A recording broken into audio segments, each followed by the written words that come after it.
The funeral director was still talking when Amanda tapped my shoulder and handed me an envelope. "Sign this," she whispered. "It's just paperwork, estate stuff. The lawyer said it's urgent."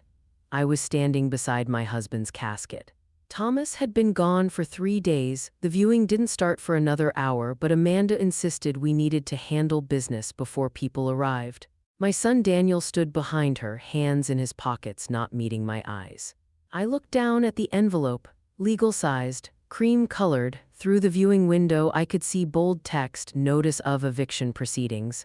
My husband of 42 years was lying in a casket 6 feet away. And my daughter-in-law had just served me eviction papers. If you've ever been blindsided by family at your most vulnerable moment, this story is for you. Subscribe now, because what I found in Thomas's safe changed everything.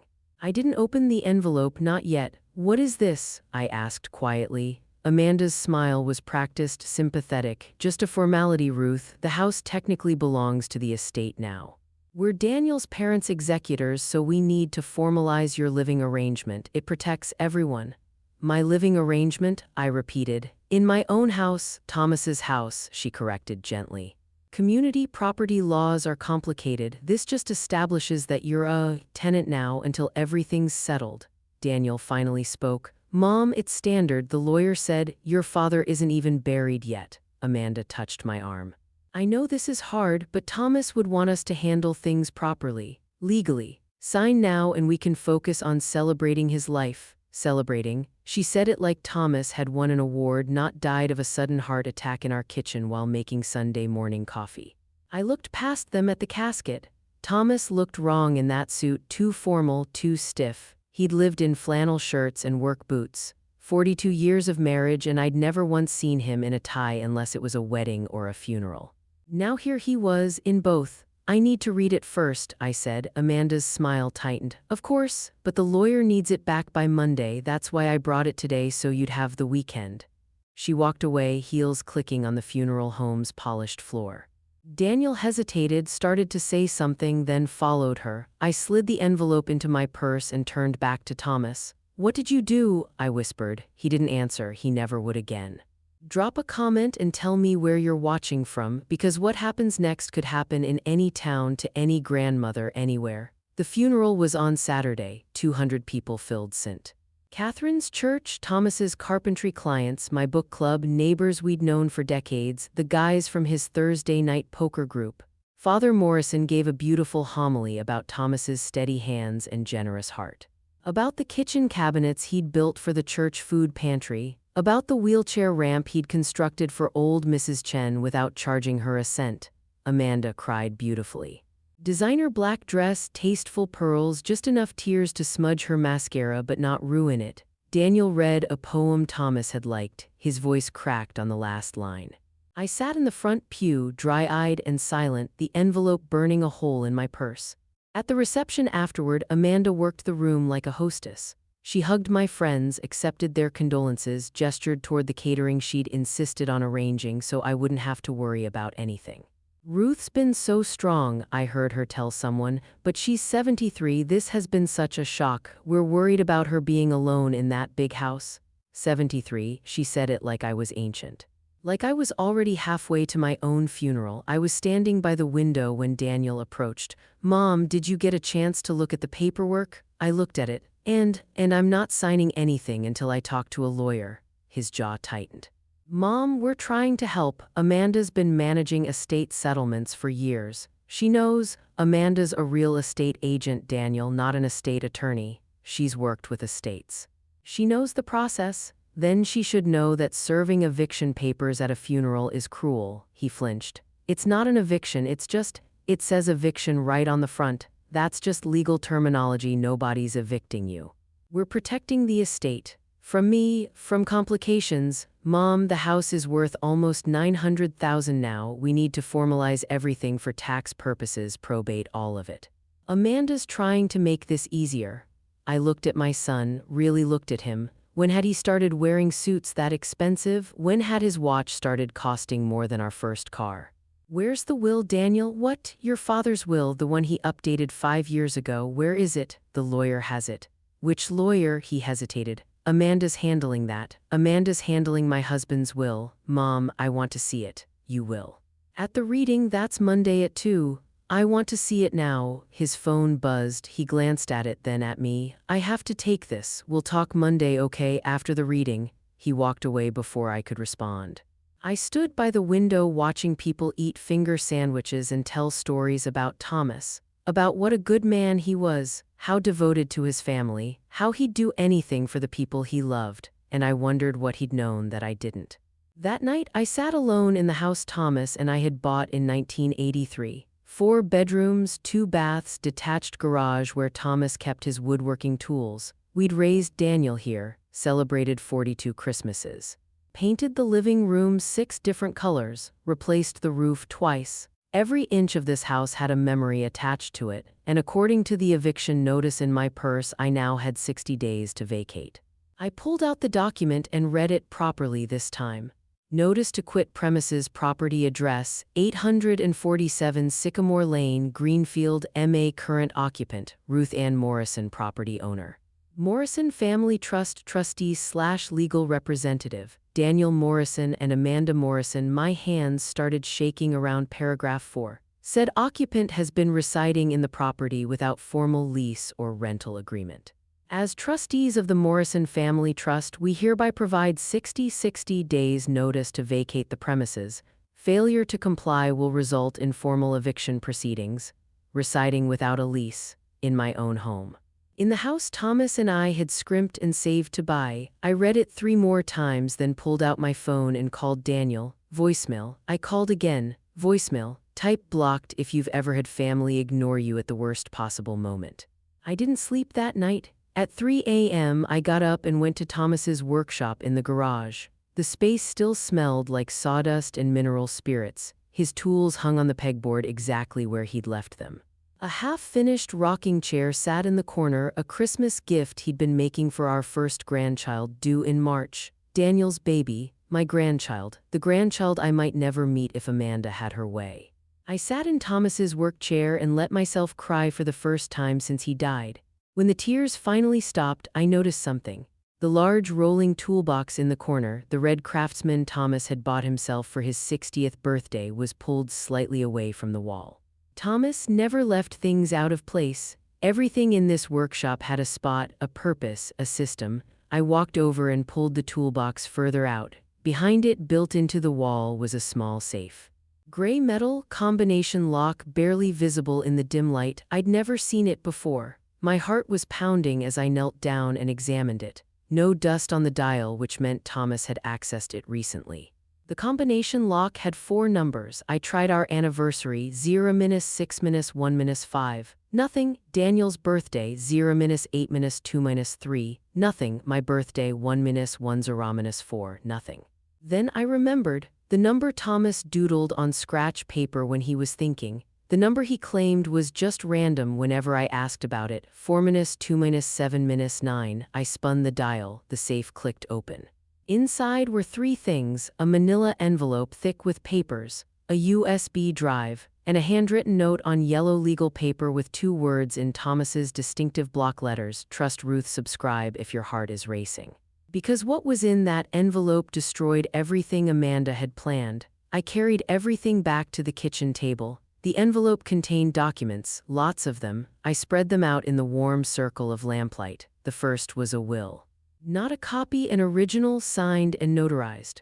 Last will and testament of Thomas James Morrison, dated April 15, 2024. 6 months ago. I skimmed to the important parts.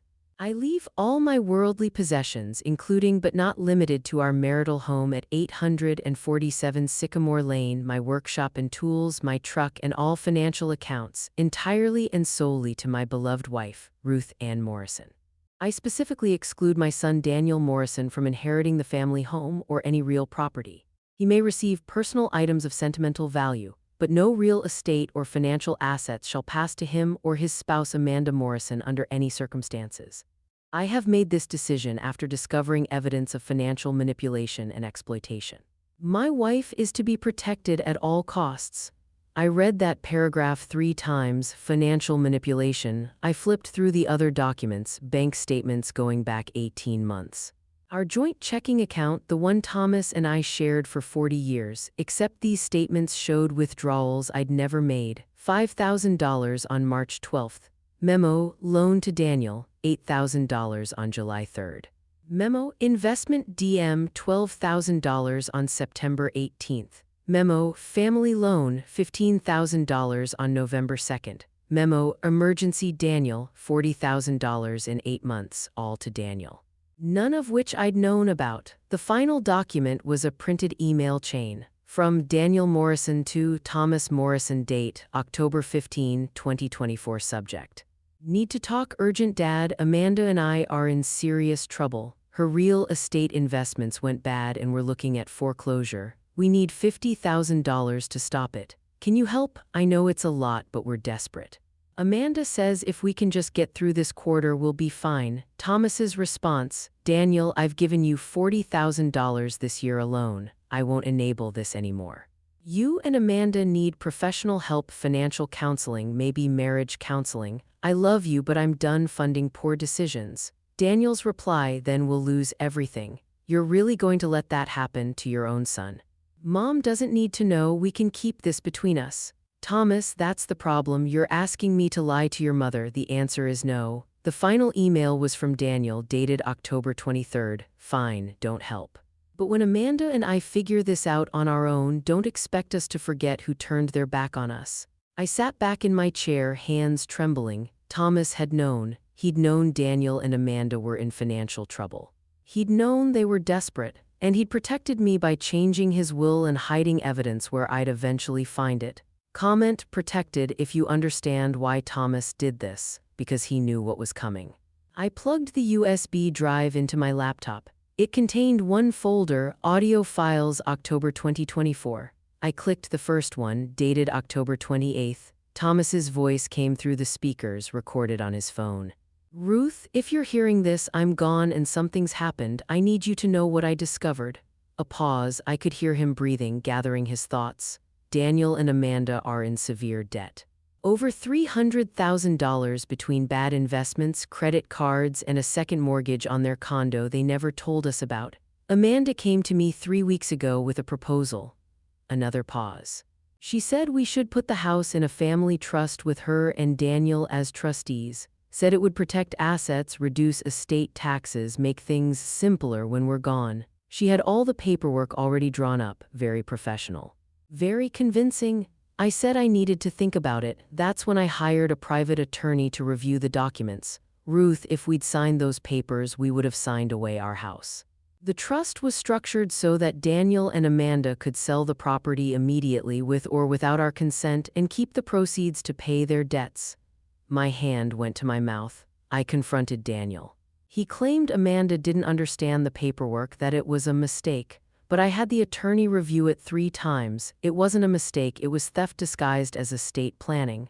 I changed my will. Everything goes to you now, Ruth. All of it. I've documented everything and hidden it in the workshop safe. The combination is 4-2-7-9. The day we met, April 27, 1979. His voice softened. I love you. I've loved you for 42 years. Protect yourself, trust your instincts. And know that whatever Daniel and Amanda try to do, I've made sure the house stays yours. It's in your name now through an estate plan they don't know about. Don't let them bully you. Don't let them make you feel weak or confused or incompetent. You're the strongest person I've ever known. You'll know what to do. The recording ended. I sat in the dark kitchen, tears streaming down my face, and whispered, "Thank you." At 8 a.m., I called Martin Chen, the attorney whose name was on the will. His secretary put me through immediately. "Mrs. Morrison, I've been expecting your call. I'm so sorry for your loss. Thomas was a good man." "Mr. Chen, I found the safe. I have the documents and the recordings." "Good. Then you know that the will Amanda and Daniel plan to present on Monday is fraudulent." My stomach dropped. What? Thomas suspected they might try to produce a fake will after his death. That's why he filed the real one with my office and with the probate court 6 months ago. It's already on record. Whatever they present Monday can't override it. So the house is yours entirely. Thomas used something called a transfer on death deed. The house passed to you automatically the moment he died outside of probate. Daniel and Amanda have no claim to it whatsoever. But the eviction notice is legally meaningless. They have no authority to evict you from property you own. In fact, attempting to do so while knowing they have no legal standing could constitute fraud and harassment. I closed my eyes. What do I do? Come to my office this morning, bring everything you found, we'll prepare a response and file it before their fraudulent will reading on Monday. Mr. Chen, they think I don't know. They think I'm just a confused old widow. There was a smile in his voice. Then let's keep it that way until Monday. Let them present their fake will. Let them reveal exactly what they've planned. And then we'll show them what Thomas actually left behind. Type justice if you can't wait to see Amanda's face on Monday. I spent the weekend preparing. Martin Chen's office was in downtown Greenfield above the old pharmacy. His paralegal, a sharp woman named Patricia, made copies of everything while Martin reviewed the audio recordings. This is airtight, he said. Thomas documented everything. The attempted trust fraud, the financial manipulation, the coercion, this isn't just estate theft, it's elder financial abuse. Thomas wasn't elderly, he was 65, that qualifies. And the recordings prove Daniel and Amanda were exploiting his illness. What illness? Martin looked up, surprised. His heart condition, the arrhythmia he was diagnosed with in August. I stared at him. I didn't know Thomas had a heart condition. He didn't tell you? No, Martin's expression softened with understanding. He was protecting you. The doctor told him stress could trigger a cardiac event. Thomas was trying to shield you from the family conflict. My throat tightened. Thomas had carried this burden alone. The knowledge that our son was trying to steal our home, the stress of the diagnosis, the weight of protecting me, all of it. And it had killed him. Mrs. Morrison, Patricia said gently, we need your signature on a few things. I signed where she indicated, affidavits, petitions, motions to dismiss. Each signature was another step toward the truth. By Sunday evening, everything was ready. Tomorrow, Martin said, let them play their hand. Don't interrupt, don't react. Let them present the fraudulent will. Let Amanda explain how you'll need to move out, how the house will be sold, how this is all for the best. And then we'll present the real will. The recordings, the documented fraud, everything. What happens to them? Legally, attempted probate fraud is a felony. They could face criminal charges, civil penalties, and immediate disqualification as executors. Personally, he met my eyes. That's up to you. I thought about Daniel, about the little boy who used to help Thomas in the workshop, handing him nails and asking 1,000 questions. About the teenager who'd cried at his grandfather's funeral, about the man who'd asked his dying father for money and threatened him when he refused. I don't know yet, I said honestly. That's fair. But whatever you decide, Ruth, know this, Thomas made sure you'd have a choice. That's what all of this was for. Monday at 2 p.m., I walked into Brennan and Associates law firm. Daniel and Amanda were already there, sitting in leather chairs in an office that smelled like furniture polish and old money. A gray-haired man in an expensive suit stood when I entered. Mrs. Morrison, I'm Richard Brennan. Please have a seat. Amanda smiled sympathetically. Ruth, I know this is difficult, but it won't take long. I sat down and folded my hands in my lap, said nothing. Brennan opened a folder. We're here for the reading of Thomas James Morrison's last will and testament. As his widow and his son, you're the primary beneficiaries. He began reading. It was a decent forgery, I'd give them that. Thomas's name spelled correctly. Dates that seemed plausible, language that sounded official. To my beloved wife Ruth, I leave my personal effects, my vehicle, and a life estate in the family home for a period of 1 year, after which the property shall transfer to the Morrison Family Trust. My face stayed neutral. To my son Daniel, I leave the family home at 847 Sycamore Lane to be placed in trust and managed jointly with his wife Amanda Morrison. I trust they will honor the 1-year grace period for Ruth's residence. Amanda reached over and squeezed my hand. We'll make it as easy as possible, Ruth, and of course you can visit any time after I'm evicted, I said quietly. She blinked. It's not an eviction, it's just a transition. Brennan cleared his throat. The will also names Daniel and Amanda as co-executors. They'll manage the estate, handle the sale of the property when appropriate, and may I see it? I asked. He slid the document across the table. I picked it up and examined it. The signature looked like Thomas's. The notary seal looked official. The date was April 2024, 6 months ago, just like the real will. "This is impressive," I said. Amanda's smile widened. "Thomas was very thorough. He wanted to make sure everything was clear." "He certainly did." I set the document down. "There's just one problem." Daniel frowned. "What problem?" "This will is fake." The room went silent. Amanda's smile froze. "Excuse me." I pulled a folder from my purse, the one Martin Chen had prepared, and slid it across the table. "This is Thomas's actual will. Filed with the probate court on April 15, 2024. It leaves everything to me, the house, the accounts, all of it." Brennan picked it up, his face going pale as he scanned the first page. "That's impossible," Daniel said. "We have the real will right here. You have a forgery, a good one, but still a forgery." I pulled out my phone and placed it on the table. "Would you like to hear what Thomas thought about your family trust proposal?" I pressed play. Thomas's voice filled the office. "Amanda came to me with a proposal to put the house in a family trust. She had all the paperwork already drawn up. I had an attorney review it.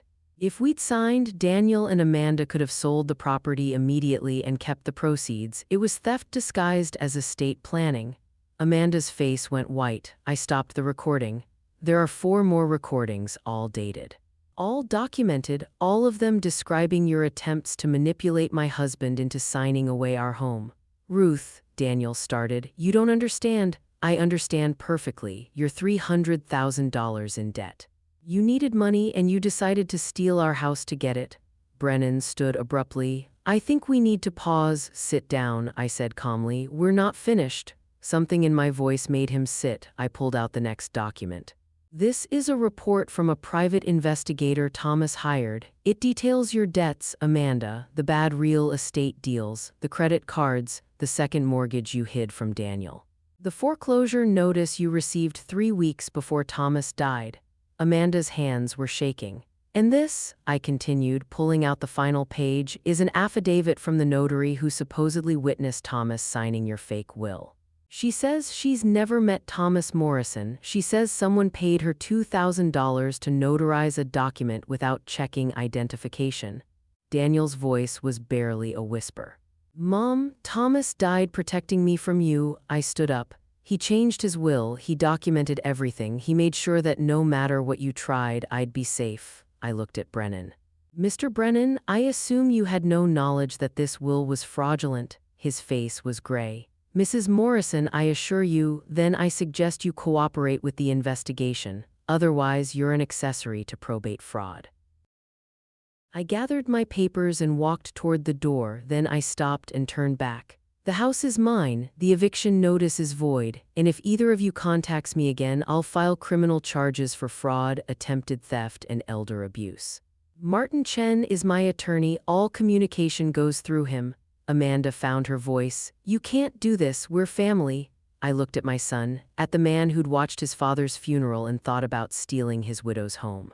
"No," I said quietly, "we're not." I walked out. Subscribe if you believe some betrayals are unforgivable. Comment your city and let me know. Would you have pressed charges? 3 months later, I'm still in my house. The legal aftermath was swift. Daniel and Amanda's fake will was thrown out. The district attorney opened a criminal investigation. The notary who'd falsified the paperwork took a plea deal and named Amanda as the person who'd paid her. Amanda was charged with probate fraud, forgery, and attempted elder financial exploitation. She took a plea, 3 years probation, $50,000 in restitution, and a permanent prohibition from serving as anyone's executor or estate trustee. Daniel wasn't charged. The DA believed he'd been manipulated by Amanda, that he'd been a victim of her schemes too. I don't know if I believe that, but I didn't push for his prosecution. He's still my son. Even if I can't forgive him yet, the divorce papers arrived last month. Daniel filed in November. I heard through mutual friends that he's moved back to Massachusetts working construction, trying to rebuild his life. Amanda's gone. I don't know where and I don't care. The house is quiet now, too quiet sometimes, but it's mine. I finished the rocking chair Thomas had been building. Our granddaughter Lily Rose Morrison was born on March 3rd.